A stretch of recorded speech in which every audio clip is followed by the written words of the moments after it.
This is Business Equity and Opportunities, and our industry focus. Esports, short for electronic sports, is the booming field of highly competitive video game play. At its highest levels, esports feature organized multiplayer video game competitions between expert, even professional players. When young gamers want to gather in central Indiana, Yes Gaming is there. This is Business Equity and Opportunities. Industry focus.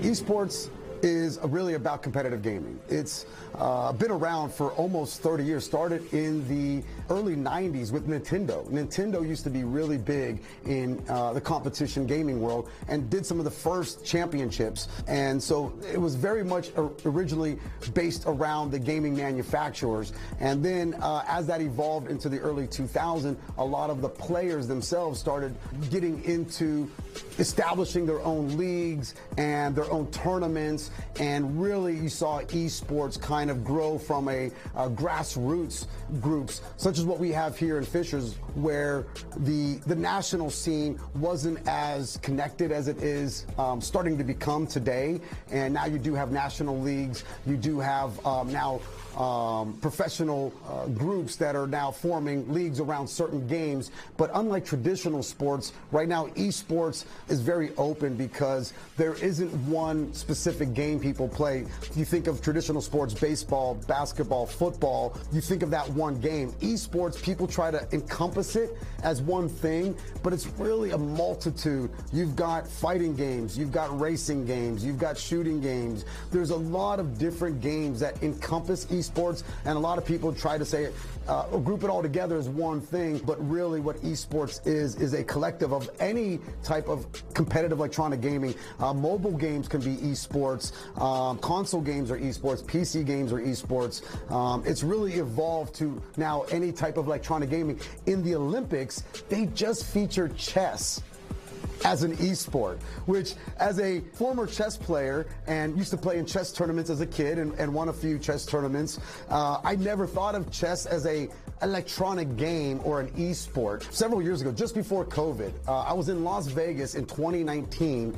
I got the chance to go into a Razer facility. Razer is a gaming manufacturer, one of the kind of best, more recognized gaming manufacturers here in America, really getting me excited about PC gaming and competitive gaming.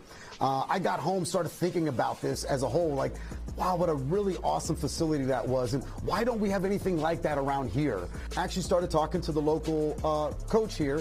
We have two high schools here locally that were just starting esports programs. I reached out to one of the coaches and asked them, where are you playing? Because I want to get my kids involved with esports, but where do I send them to? Where can they go and practice and play?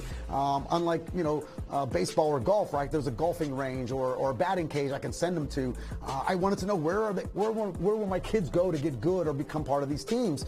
And unfortunately, the coach informed me that there was no place locally to play, that all the kids were just playing at their houses by themselves and talking over, you know, chats and discords. And so I realized that, oh man, there's a really big need for this. My kids would obviously be able to benefit from something like this, and I know other kids around the local area would certainly be able to benefit as well. And I started working with the coach to figure out what kind of facility could we put together that would help benefit the teams and the coaches and the parents and players. Unlike other gaming centers where they just put a bunch of consoles or games in there, we really wanted to be focused around the teams and esports and really training and giving the kids a place where they can play together and be able to get good and have an advantage. Some people might have a good internet setup at home.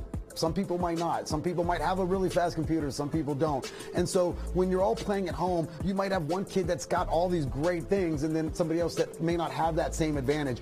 When they come here, they're all getting that same high advantage on really great fiber dedicated network, on great gaming PCs that have all the advantage for them, so that everybody's able to compete at the same level and be able to hopefully win. And that's what we're looking for, is some of these players, they're trying to get college scholarships. They are looking to get on pro teams. They're looking to start streaming or content careers. They want to get into game development or game testing. And so being able to have a place where they can come together, play together, get good, and get that recognition and hopefully help them reach their dreams was what we were trying to aspire for, and why we wanted to start this and how we got this off the ground. And just as a whole, the esports industry right now is about $1 billion a year, they estimate, and they're saying between now and 2030, they're expecting it to grow to $5 billion.